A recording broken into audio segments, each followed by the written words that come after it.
Bien, empezamos.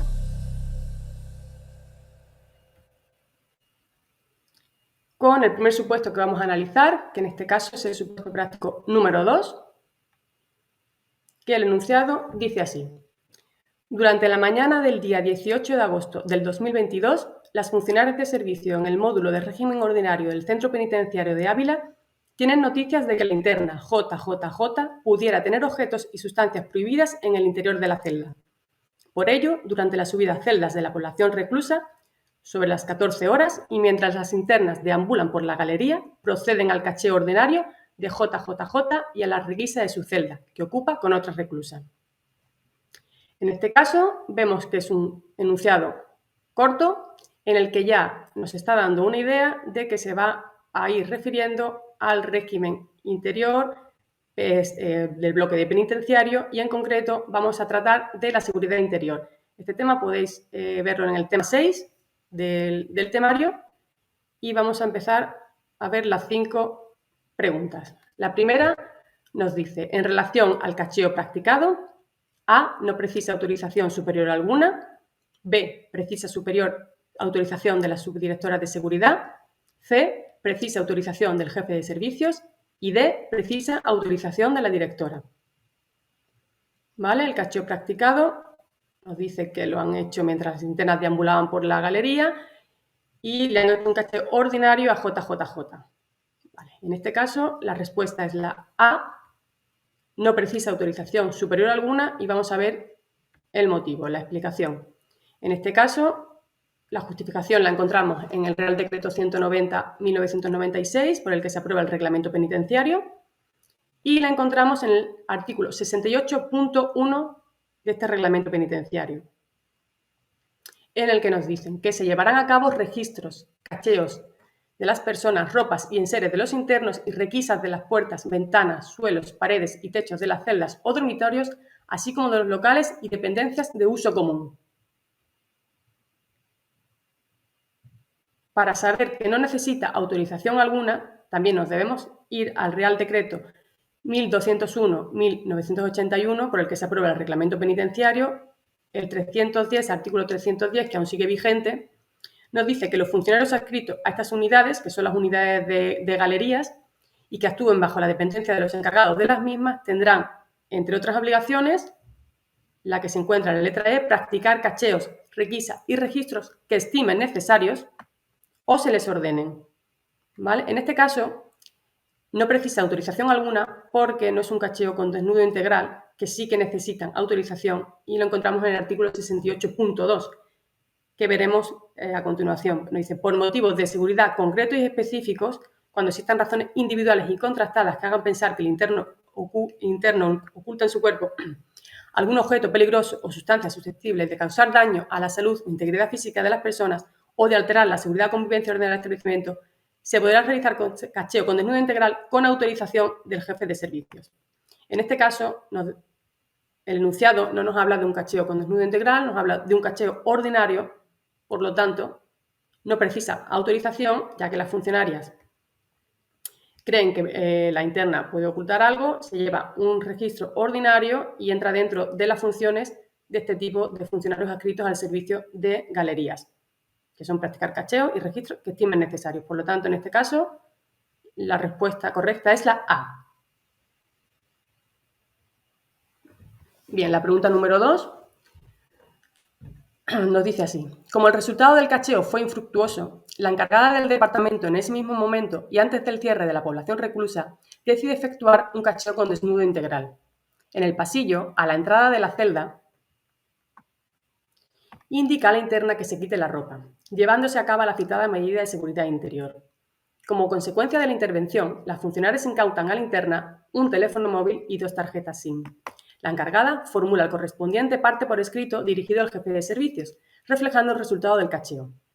En relación con esta actuación, en este caso, podemos comprobar que esta pregunta nos aporta información adicional a la que nos encontrábamos en el enunciado del supuesto. Esto es algo que ocurre a menudo. El supuesto puede ser pequeño, pero luego las preguntas nos van metiendo información que tenemos que ir desarrollando. Vale, como os decía antes, en esta primera pregunta, la pregunta número 1, simplemente la justificamos con el 68.1. No necesitamos el 68.2, que sí que aparece aquí, porque ya nos habla que decide efectuar un cacheo con desnudo integral.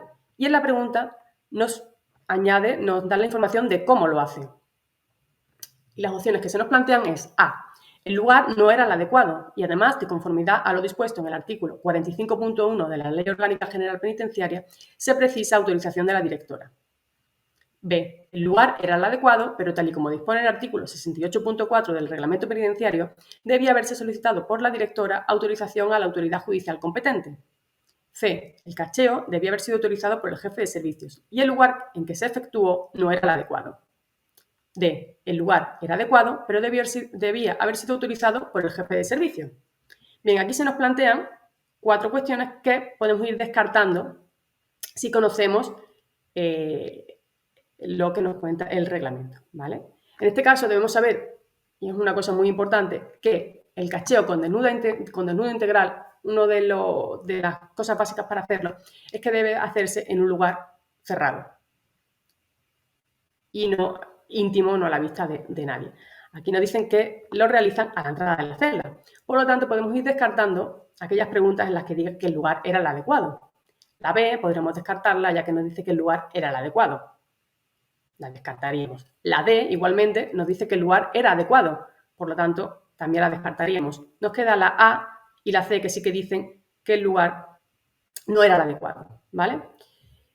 ¿Qué diferencia la A y la C? Aquí nos dice que debería haber sido autorizado por el jefe de servicios y en la A nos dice que precisaba autorización de la directora. Bien, en este caso, la opción correcta es la C y vamos a ver el por qué. Y el por qué han jugado, en este caso, en la A, diciéndonos que precisa autorización de la directora. Esta pregunta se justifica, igual que la anterior, con el artículo 68 del Reglamento Penitenciario. En este caso, en lugar del 1, vamos a ver el apartado número 2. Y nos dicen que por motivos de seguridad concretos y específicos, cuando existan razones individuales y contrastadas que hagan pensar que el interno oculta en su cuerpo algún objeto peligroso o sustancia susceptible de causar daño a la salud o integridad física de las personas o de alterar la seguridad o convivencia ordenada del establecimiento, se podrá realizar cacheo con desnudo integral con autorización del jefe de servicios, ¿vale? Aquí está una de las claves para saber qué es la C, que es el jefe de servicios, y la clave para también saber qué es la C y no la D, que también nos habla de autorización del jefe de servicios, la encontramos en el número 3, en el apartado 3. El cacheo con desnudo integral se efectuará por funcionarios del mismo sexo que el interno, ¿vale? En este caso tienen que ser funcionarias porque es una interna, en lugar cerrado, sin la presencia de otros internos y preservando en todo momento la intimidad, ¿vale? Que es algo que no aporta esa información el enunciado de la pregunta número 2, que nos dicen que en el pasillo, a la entrada de la celda, indica la interna que se quite la ropa llevándose a cabo la citada medida de seguridad. Por lo tanto, utilizando el descarte y utilizando quién es el que debe autorizar esta medida, la respuesta correcta es la C.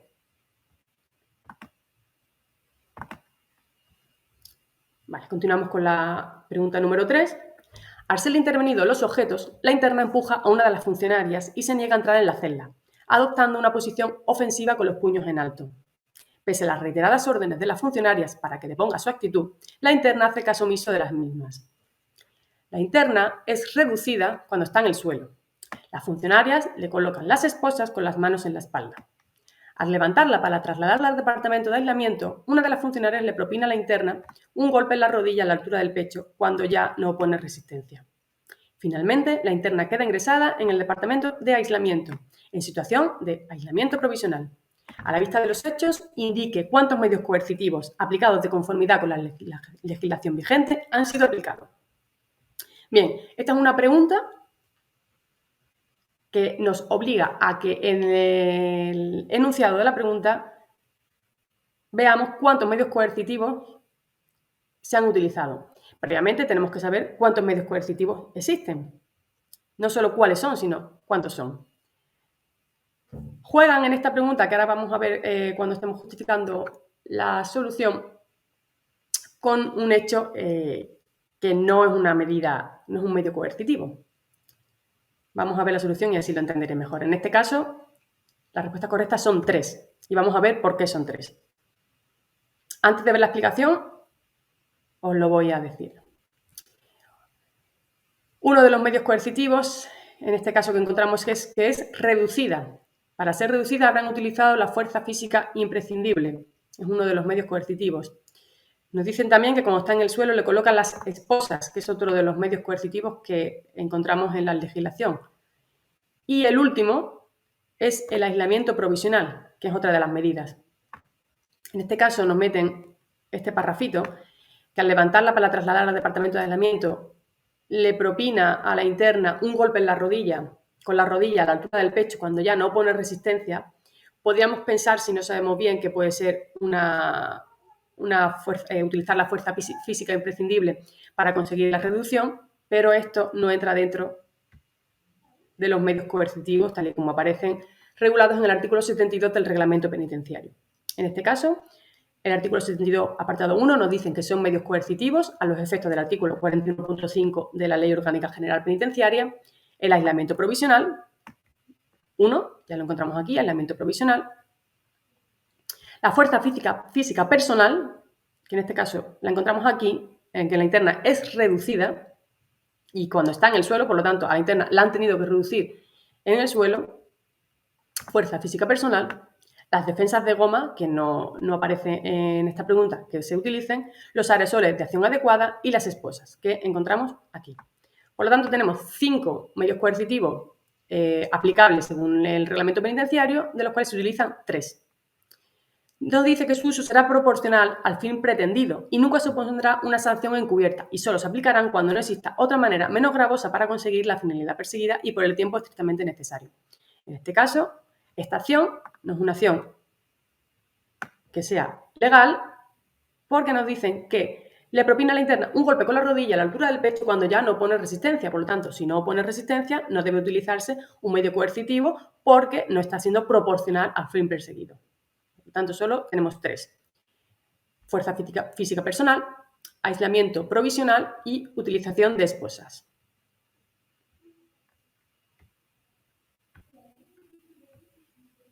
La cuarta pregunta nos dice que al día siguiente de su ingreso en el departamento de aislamiento, permaneciendo aún en situación de aislamiento provisional, la interna se queja de que le duele la rodilla, por lo que solicita a la funcionaria de servicio avise al médico.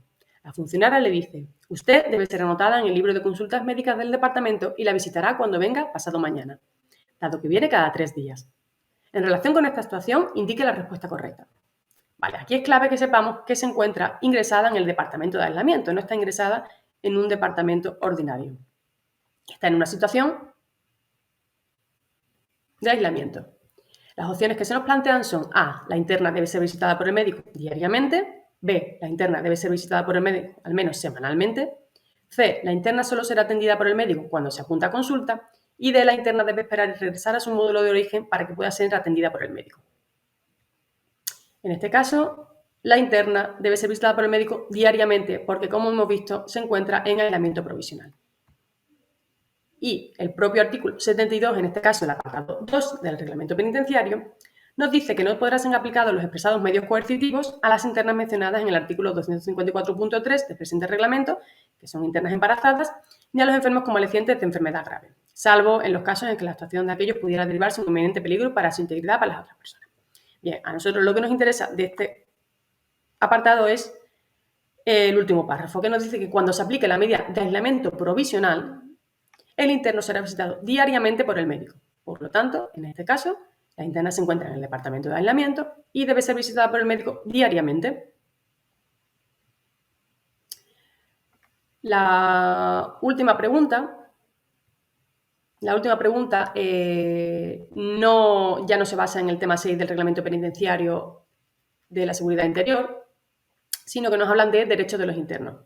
En este caso nos habla de lo siguiente: dados los antecedentes de utilización de medios coercitivos, la interna presenta al encargado del departamento un escrito solicitando que se les pida un informe médico para formular una queja ante el juez de vigilancia penitenciaria. En relación con esta cuestión, indique la respuesta correcta. A. El informe solicitado puede ser emitido en la consulta médica ordinaria. La interna tiene derecho a la expedición del informe solicitado. C. La emisión del informe no resulta, ya que los datos integrados en la historia clínica individual tienen carácter confidencial y no pueden ser cedidos a terceros. Y D. El encargado le indica que puede interponer queja al juez de vigilancia penitenciaria hasta que no disponga del informe médico. que no puede interponer, perdón, que creo que he dicho que puede interponer, que no puede interponer queja al juez de vigilancia penitenciaria hasta que no disponga del informe médico. Vale, en este caso, la respuesta correcta es la B. La interna tiene derecho a la expedición del informe médico solicitado y esta justificación la encontramos en la Ley Orgánica General Penitenciaria en el artículo 15 bis, tratamientos de datos de carácter personal. Este es un artículo que ha sido añadido recientemente a esta ley orgánica y nos dicen que, admitido en el establecimiento un interno, se procederá a verificar su identidad personal, efectuando la reseña alfabética, dactilar y fotográfica, así como la inscripción en el libro de ingreso y la apertura de un expediente personal relativo a su situación procesal y penitenciaria, respecto del que se reconoce el derecho de acceso. Este derecho solo se verá limitado de forma individualizada y fundamentada en concretas razones de seguridad de tratamiento. En este caso, la interna está solicitando un informe médico que no afecta, en principio, a razones de seguridad de tratamiento, por lo que la interna tiene el derecho de acceso y el informe debe ser expedido. Bueno, esta es la última pregunta del supuesto número 2. Como veis, es todo centrado en derecho penitenciario. Tocamos el tema 6 y un último tema de derecho de los internos.